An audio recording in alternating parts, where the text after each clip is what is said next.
far and away, this is the very best tool to help you improve at Hearthstone. Hey, buddy, watch this. So let's talk about hsreplay.net. If you guys don't know what that is, well, you're looking at it right here behind me. It's basically the ultimate Hearthstone site as far as I'm concerned. And it's a statistics tool and a meta report tool and all kinds of different tools that will absolutely make you a much, much better Hearthstone player if you use it.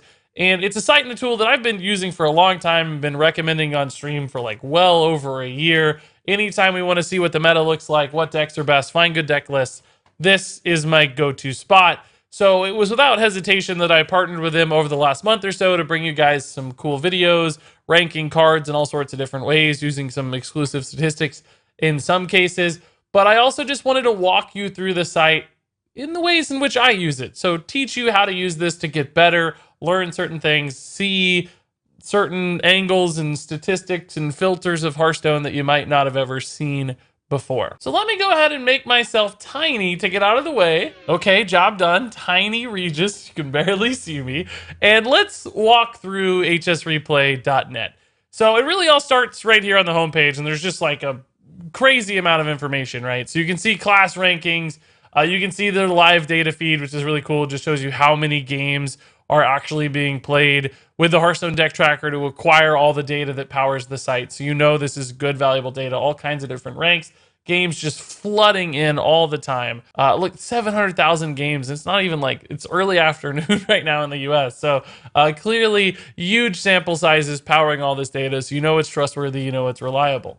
But I want to go through essentially each section of the site and show you the different things that are available, because really, depending on what you're looking for, you can find all kinds of cool different stuff. So first, let's start with articles. Now, this is a part of the site I admittedly don't use as much. I like going right into the data myself, trying to figure things out. But if you need a little bit more of a guide, a written way to understand some of the things you're seeing on hsreplay.net, there are articles here, including fun stuff like an interview with Asmo if you're a big fan of streamers, but also, you know, things that will essentially break down the meta, show you this is all about rotations, for instance, and how decks might survive and thrive. So there are some really cool reads here if you're looking for something a little more in depth. Now, of course, not everybody's going to be looking for articles, and although these are a nice little bonus, I think the core strength of the site really come into these parts, starting off with trending. Now, this is a cool breakdown of decks that are gaining popularity over the last 2 days. So sometimes you'll see things pop up on here that are unheard of archetypes, or at the very least, kind of new sorts of builds that change a card or two. Now, I remember I saw Heal Zoo popping up on here when it was like a new deck one time, which was really cool to see, like a prominent meta deck that showed up a little bit late in that era of Hearthstone. Somebody solved that one, you know, midway through a meta, and it was cool to see it pop up. And like, for instance here, Dragon Shaman, like, what is this? This is crazy. I've never seen this before. It's a Shutterwalk deck with Crowd Roaster, Mojo Master, Zihi, Krogwa. It certainly doesn't have a great win rate right now at only 40%, but it's cool that this archetype's popping in there. I want to try this out. That's a really cool idea, utilizing all these strong dragon battle cries to do some cool things. You can see versions of Cube Warlock, for instance. I'm not sure what makes this one unique or different, but there's something here that's a little bit of a different spin that gives this deck that moniker of being a new trending deck, essentially. So this is a good place to take a look at kind of the pulse of the meta over the last day or two. You don't want to be surprised by some crazy deck on ladder. Maybe this gives you the edge in that Dragon Shaman matchup because you know they run Hagatha and they're going to have some value late game, whatever it might be. This is a good place to just get a little bit of extra knowledge to equip you with the latest and greatest Hearthstone decks, or in some cases, the worst new Hearthstone decks like Dragon Shaman, apparently, which isn't too strong. Now, that said, I want to move over to the meta tab, and this is really one of the most commonly used tabs for me, because as much as that last one showed you some of the new weird stuff, this shows you the real meat of the meta. These are the decks right now that are the strongest, most popular, the ones that are dominating and defining the Hearthstone meta. So you'll see here, these are listed by tier in the primary panel. We got a lot of tier 1 decks right now. We've got a lot of tier 2 decks right now. A lot of tier 3 and tier 4 decks as well. Now, for most of us, we're going to want to stick to these tier 1 and tier 2 decks if we're looking for something really strong. And even, you know, the top of tier 2 is pretty substantially different than the bottom of tier 2. But if you're looking for a new deck to play this is a good place to go to make sure you're playing something good and competitive. We see a few different versions of Hunter, a couple different ways to play Paladin, even Shaman's up there, which again, I'm surprised they're so low on the class rankings, but managed to make it up here this high for a singular deck archetype. Now, there are also some interesting things you can look at on this page beyond just the tier lists themselves. For instance, you can go to a closer sort if you have a premium membership on HS Replay, which is $5 a month, and I've had since it was available, because I like to know what's good right now. Like over the last 24 hours, what is defining the meta? And you'll see changes sometimes. Over the last 7 days, that's not nearly as up to date from a data set standpoint. So for instance, we saw if we move to the last 1 day, Odd Rogue has climbed into the 3rd spot, whereas over the last 7 days, it's in the 5th spot. And we've seen even Shaman fall a little bit, and Spell Hunter has fallen a little bit. So these small changes might not seem like much, right? Like the percentages are like 0.5% gain for Odd Rogue, but 0.5% can be a big deal, and it can show some shifting trends in the meta. So I like being able to narrow this down to 1 day. I'm willing to pay for that feature. I think that's really important. Beyond that, you can also sort by region. This is another premium feature. Now, I don't think these change as much necessarily, like percentage-wise. I think the regions tend to reflect each other a little bit. But if you're in a pocket region where there is some really big change, it can be helpful to look and see, exactly what these differences are, because the metas do move at different speeds. So that's a nice little bonus. Now, another interesting thing you can do is move down to a specific rank range if you have a premium membership. So if we want to go to Legend, for instance, over the last day, we can, but you might notice it's the beginning of the month. We haven't had any people hitting Legend really, so really small sample size right now of people who were in Legend. So this data is going to look a little funky. But if we go to rank 1 through 5 instead, where most people are still climbing because the rank reset just happened a day or two ago, we'll see this is sort of the latest at my current rank range. So right now I know Odd Warrior is looking way better than it perhaps did over the course of the last 7 days or at all ranks. So maybe Odd Warrior is a really good meta read right now. If you like playing Odd Warrior, this could be a way to gain some ranks. Also, Death Rattle Paladin, a deck we might not be familiar with. It's like a Kangor's Endless Army deck. Maybe this is a little bit of a meta counter that's making its way into a competitive tier 1 spot. So you can be a little bit ahead of the curve here with a Death Rattle Paladin, which is cool. So I like being able to sort really closely on all of these to make sure the things I'm doing are good. You can also just go look by class if you want. This is a really cool page because it shows you all of the different deck archetypes by class and how good they are. So if you're really stuck on playing mage, what's the best mage deck? Can I get away with big spell mage, etc. So this just shows you like everything. This page is so freaking cool. And then you also have matchups as well. So this shows you like if you're playing Clone Priest, you're bad against Midrange Hunter, you're bad against Odd Rogue, you're bad against Control Priest, but you're great against Holy Wrath Paladin. So this can sometimes give you guidance about how you should play a matchup. Should you play her out? Should you play for the crazy results? Or should you perhaps play it more consistently and predictably because you're a favorite? It can really help guide your strategic decisions. Also, this over here is a very, very cool tool. So you can select your rank. So like right now, I'm going to be playing from rank 5 to Legend because I'm ranking up at the beginning of the month. I want to see right now what the most effective win rate is. So this is going to guess based on the popularity of decks in the meta right now and how all these different matchups pan out. Sometimes this effective win rate can be different than the tier list. So for me right now to rank up, the deck that's going to likely lead to the most success is even Paladin. But you can see here a lot of these are pretty close, all over 52%. So this can change from day to day and make big differences. And there might be a deck that looks really high on the tier list, but isn't quite as high on the effective win rate just because of the way the matchups are moving over the last day or two. So this one little secret tool right here can be a huge advantage if you use these really narrow sorts to help you find out what's popular at your rank and how likely you're going to be to win against the decks that are popular, which is really, really cool. You can also see this popularity tab with a premium membership just to see which decks right now. Like, for instance, at rank 1, Midrange Hunter is way more popular than at any other rank, right? And Secret Hunter is way more popular at rank 1 over the last 1 day. That might imply those decks climbed a little faster and made it to rank 1 faster here early in the month. And also, even Paladin is just dominant at Legend right now. That might just be a few people who are playing it and who are the only people who hit Legend early. So now they're playing even Paladin, whatever. But you can learn a lot by looking at these tools to see if you're at rank 19, what's the most popular, Midrange Hunters everywhere. How do I go counter Midrange Hunter? What decks are good at beating Midrange Hunter? And thankfully, you can actually see that on HS Replay. If you click into Midrange Hunter, you know you need to beat it. Spell Hunter is the worst matchup for Midrange Hunter. So maybe you go play Spell Hunter to counter the Midrange Hunter deck. And then here we also have a really interesting view, which is a deck archetype view. So here is the Midrange Hunter hub. You can see the most popular version of the deck here. If you click into here, it'll show you the most popular list of Midrange Hunter. You can see the best performing version of Midrange Hunter. You can see they're different. They have different sorts of things. You can see the best and worst matchups, how popular the deck is over time. You can see this chart, it's going up and down. The win rate of the deck over time, so you can perhaps identify trends there. You can see the core cards that are perhaps not as regularly used, but still pop in from time to time.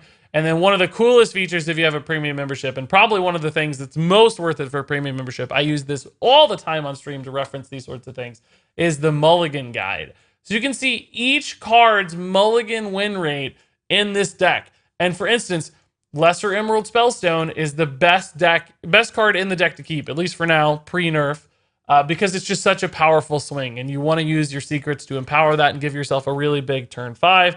And you can see, for some reason, 15% of people aren't keeping it in the mulligan. Despite it being the best card to keep, only 85% of people are keeping it. So 15% of people are perhaps making a mistake with this deck in the mulligan guide. That shows us a really big discrepancy right there. And then, for instance, Master's Call. Apparently actually a pretty good card to keep in the mulligan, which would not be intuitive to me. I wouldn't think that, right? Because it's more of a resource and reload tool. I would think it wouldn't be good. But it turns out it has one of the higher mulligan win rates in the deck, and only half of people are keeping it in the mulligan.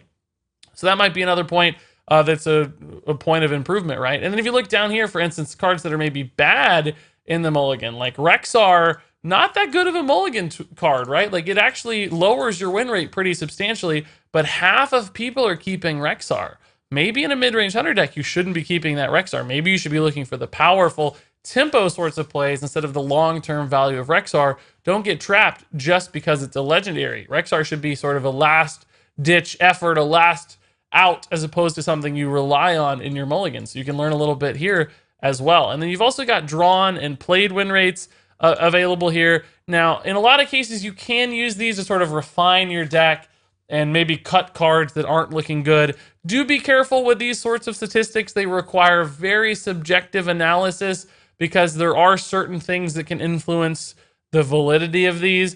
For instance, with a played win rate, cards that win you the game when you play them often have sort of a biased, higher than natural played win rate. If you think about things like Pyroblast, for instance, obviously not in this list, but a Pyroblast typically only gets played when you're killing your opponent.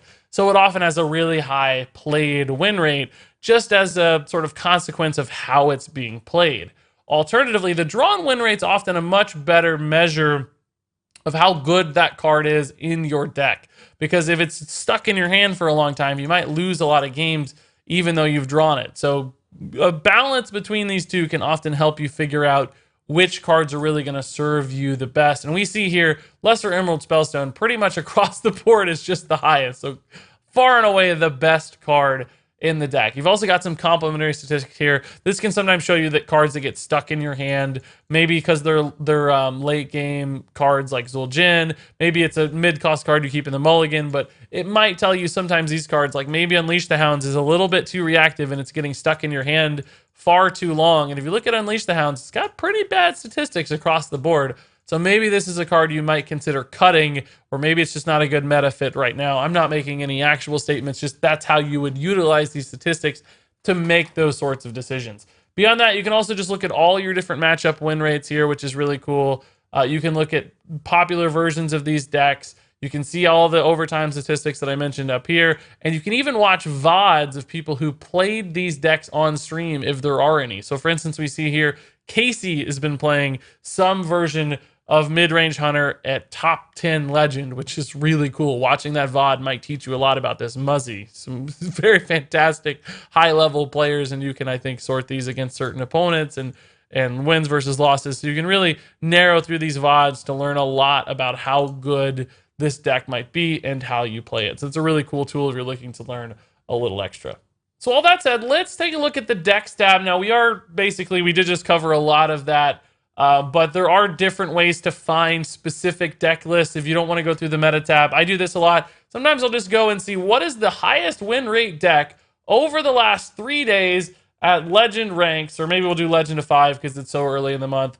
We want to make sure it's people who have a little bit of experience with the deck, so we'll see if they've played at least 25 games. They're in my rank range over the last 3 days. In my region, what's the highest win rate exact deck list? And we'll see, in fact, it is some version of Secret Hunter that's the very, very best deck right now for me. And if we click into that, we can actually see somebody is playing that live right now on Twitch. We can watch VODs. We can look at my statistics for the deck. If you have premium, if you've been playing this, it can show you not only like the overall stats, these stats, but it can also show you your stats as well, which is really cool. So like for whatever reason, Master's Call is terrible in the mulligan for me due to my play style or matchups or local meta, whatever it is. And that can help you make decisions based on your deck as well, which is really cool. So great ways to find decks here. You can sort it by class if you want to play mage only, right? You can sort it by opponent class, like what's the win rate against priest. If I'm looking to really, really counter priest, this version of clone priest is your very best deck, 70.5%, which is pretty darn crazy, I have to say. A lot of different tools. If you've got your collection input as well and you want to limit it to dusts, you can do that. So you can build a budget version. It's just the coolest filtering system ever to help you find exactly the deck list that you need, which I think is perfect. I don't think there's a better tool for finding decks out there because all the statistics are right there at hand. Now that said, one last tab here that we've talked about a lot in videos before, but this is the cards tab. But if you're looking for less of a meta read, maybe you're just more curious, you want to see something about one particular card in your deck, you want to learn about it, you want to see the strongest cards in the meta, this tab allows you to do that. You can sort by how popular cards are. Ziliak's right now the most popular card in the game. The highest win rate card in the game is somehow Prince Liam. It must be some version of Odd Paladin or some Paladin list that has a really high win rate. The most played cards, all kinds of cool stats that I've used for videos time and time again. If you go to played win rate, ticking A-bombs the highest. Makes sense because you're only playing that in a Mechathune Priest when you're about to win the game, right? That's perfect. And there's the Pyroblast example that we mentioned earlier. So all kinds of different ways to use this. I think this panel for me is more of sort of a curiosity or discussion or theory crafting tab of the site as opposed to like a learning or education or utility tab of the site. But I do spend a lot of time here because I find these statistics really interesting and intriguing to look through for videos and discussion topics, etc. So definitely worth checking out nonetheless. And then finally, we have the downloads tab here, which just gets you the Hearthstone deck tracker companion app, which is what I use on stream to keep track of all my cards. You can read all about this. It does some really cool stuff, like show you what turn your opponent drew their cards. You can get a timer on there if you want, the cards they've played, of course, the cards that are still in your deck. It's really the go-to tool for making sure you can keep track of all your information in game. You've probably seen me use it a million times if you're on this channel. And I obviously live and die by it. If you want to use a tracker at all, I think it's the best one to go for. So easy to download right there. Now, all beyond that, there are just some things like I can look at my decks. I mentioned this earlier previously. Like, I don't know, we've played a lot of Odd Quest Warrior. We haven't played it in a while, but we played a lot of it, I think, last month. Here's like my personal statistics for Odd Quest Warrior. Now, clearly the data is not going to be as rich as, you know, the decks with 10,000 games that lots of people have played, but you can sometimes still learn a little bit about your play style or what you might be doing right or wrong using this sort of tool. So it's handy if you do go for premium to do these sorts of things. You can also look at your replays without premium. Just watch old games, share old games. We have a lot of people in Discord, for instance, who share replays of their games. So you can see, you know, I got some games here from the last few days. We got a lot of losses, it looks like, playing. I don't remember. I think some kind of control warlock. But a good way to keep track of a record of your history of games and see my declining legend rank over the course of the month. Also some good arena games, though, here from our Twitch Rivals Arena event when we won our 12th and final game there of the event. Like, if you want to relive that cool moment, you can. It's really cool to watch this in action. So all of that said, guys, I think that wraps up all the different aspects of hsreplay.net. And it should be pretty clear at this point, not only how much I like the site, but how far and away this is the very best tool to help you improve at Hearthstone. Nothing is going to make you better at the game than using hsreplay.net. It's as simple as that for me. There are so many different tools, so many different things to learn. You're going to get so much game knowledge. It's going to make you better at predicting what your opponent's going to do, understanding the meta, understanding your win conditions, If you get the premium mulligan guide, you're going to mulligan like an absolute all-star. So obviously, this is something you need to be using. And for the record, I'm not being paid to say that. I have had a co-marketing relationship with HS Replay where I share a little love with them and they share a little love with me, but no money has exchanged hands. I just love the site. I'm happy to talk about it all the time because I think it's good for Hearthstone and I think it's good for Hearthstone players, and that's good for me, right? So as long as these sorts of things contribute to the community, I'm a happy fellow, and I think this will absolutely contribute to your success. So please check out hsreplay.net. Now, that said, if you have any questions, thoughts, anything at all, of course, leave that in the comments below. If I can't answer it, maybe some folks from HS Replay or our community will help you out finding the information that you need. But until then, thank you so very much for watching. And until next time, game on.